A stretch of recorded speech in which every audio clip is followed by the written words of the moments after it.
Ang menu natin ngayong araw ay pating, baby shark.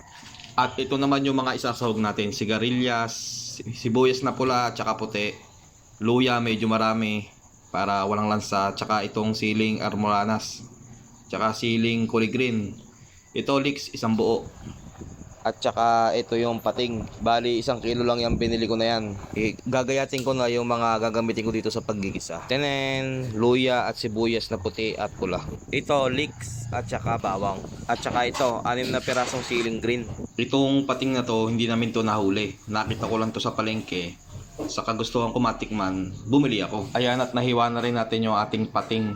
Bali, ito yung balat niya. Yung balat na yan, magaspang. Hindi natin isasama yan at baka yan matigas pagka niluto. Sasahugan ko na nga rin pala to ng gulay. Ganito ang proseso nito. Tinatanggal mo na yung parang sungot, yung parang tali na yan. Tapos ay gagayatin lang natin siya ng maliliit. Ganyan lang yung ginawa nating gayat. Ibinagay lang natin sa laki ng ating gayat sa ating pating. Tapos ito, hindi ko na nga na-videohan. Pinakuluan ko siya sa tubig na may luya at saka tanglad. Diyan pa lang masisigurado na natin na tanggal talaga yung kanyang langsa. Konting kuluan lang yan. Pagkatapos nyan, itatapon na yung tubig, ide-drain. Isang magandang kulo lang yung ginawa natin dahil karne yan ng isda. Siyempre, pag napasobra dyan, madudurog yan. At eto na, nagayat na natin yung mga dapat gayatin. Napakuluan na rin natin yung ating pating. Pwede na nating igisa yan. Kagataan na natin yan. Bawang muna. Medyo papupulahin lang natin ang bahagya at saka naman ilalagay na natin ang ating luya. Next, sibuyas na puti. Ganyan naman lagi ang proseso ko ng pagigisa. Bawang una, sunod luya, sunod sibuyas. Pwede na din ilagay yung ating gulay. Medyo lulutuin lang natin siya ng bahagya. Tapos lalagay na natin ng asin, tsaka kaparanggot na betchin. Pwede na rin natin ilagay itong ating pinakuluang pating.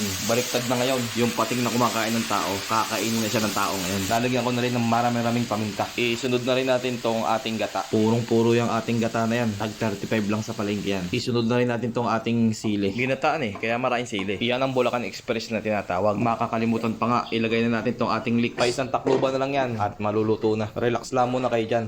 Medyo natatabangan pa ako kaya nilagay ako ng patis. Ilagay na rin natin to siling almoranas para may konting tadyak sa puwet. At ayan na, luto na ang ating baby shark Bulacan Express.